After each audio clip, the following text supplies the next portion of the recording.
బావిలో నుంచి వేడి నీరు రావటం మీరెప్పుడైనా చూసారా? వింతగా అనిపిస్తుంది కదా. మీరు వింటున్నది నిజమే. మంచిర్యాల జిల్లా దండేపల్లి మండలం మాదాపూర్కు చెందిన ఆవునూరి మధుకరి ఇంటి ఆవరణలోని తాగునీటి బావిలో నుంచి 5 రోజులుగా వేడి నీళ్లు వస్తున్నాయి.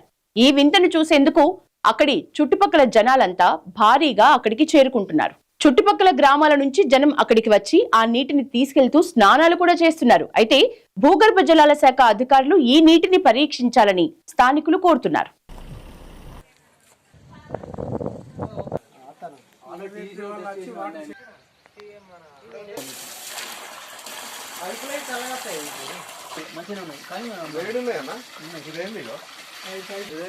లేదే రాత్రి 12 చేసిన గట్లనే ఉంటది.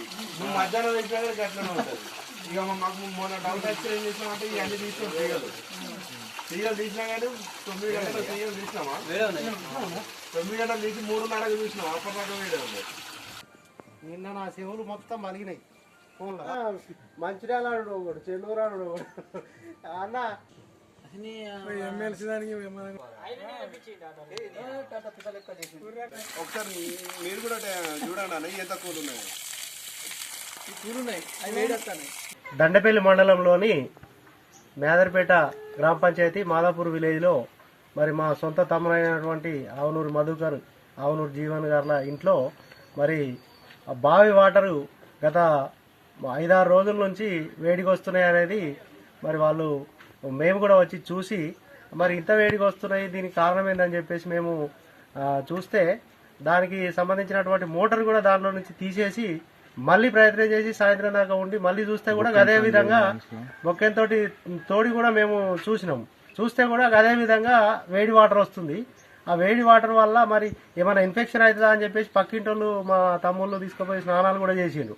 మరి ఏమైనా ఇన్ఫెక్షన్స్ ఉంటాయా, లేకపోతే దీంట్లో ఏమైనా ప్రాబ్లం ఉందా? భూగర్భ శాఖ వాళ్ళు దయచేసి నీటికి సంబంధించినటువంటి వాళ్ళు పట్టించుకొని మాకు ఏదైనా సమస్య పరిష్కారానికి దయచేసి మాకు సహకరించగలరని మేము వేడుకుంటున్నాము. మాది మంచిర్యాల జిల్లా దండపల్లి మండలం మేరపేట గ్రామం అండి. గత ఒక 5 days నుంచి వెళ్ళి హీట్ వాటర్ రావడం జరుగుతుంది. మార్నింగ్ మా తమ్ముడు పిలిచి అరే ఇట్లా వాటర్ హీట్ వస్తున్నాయి జర చూడండి అంటే మేము వచ్చి చూసామండి. హీట్ గా ఉన్నాయి అని చెప్పేసి మేమేం చేసామంటే సరే కావచ్చు ఈ చలికాలం కదా అని చెప్పేసి ఆ హీట్ వాటర్ కూడా మేము స్నానాలకు తీసుకుపోవడం జరుగుతుంది. ఒక్కరోజు కాకుండా మరుసటి రోజు అదే విధంగా హీట్ వాటర్ రావడం జరుగుతుంది. సో ఇదంతా ఏందని చెప్పేసి లాస్ట్ గా పంపు కూడా తీసేసాం. పంపు గిట్ట ఏమైనా ఖరాబ్ అయింది, నీళ్ళ పంపు కదా అని చెప్పేసి మేము ఆ పంపు కూడా తీసేసినా కానీ సాయంత్రం 5 గంటల వరకు చూసినా కానీ సేమ్ అదే హీట్ వాటర్ ఉండడం వల్ల మాకు కొంచెం భయాందోళనకు గురవడం జరిగింది. ఈ చలికాలం అని చెప్పేసి ఆ నీళ్లు తీసుకుపోయి మేము స్నానాలు చేసాము. ఏమన్నా ఇన్ఫెక్షన్ అవుతుందని ఇంకో భయంతో ఈ రోజు మేము పేపర్కి వేయడం జరిగింది. ఆ నుంచి వెళ్ళి ఇప్పటి వరకు ఇదే హీట్ వాటర్ ఉండడం జరుగుతుంది. ఇంకోటి ఏంటంటే భూశాఖ వాళ్ళు వచ్చేసి కొంచెం మాకు చూసి టెస్టులు చేస్తే బాగుండని చెప్పేసి మా యొక్క ఉద్దేశం అన్న.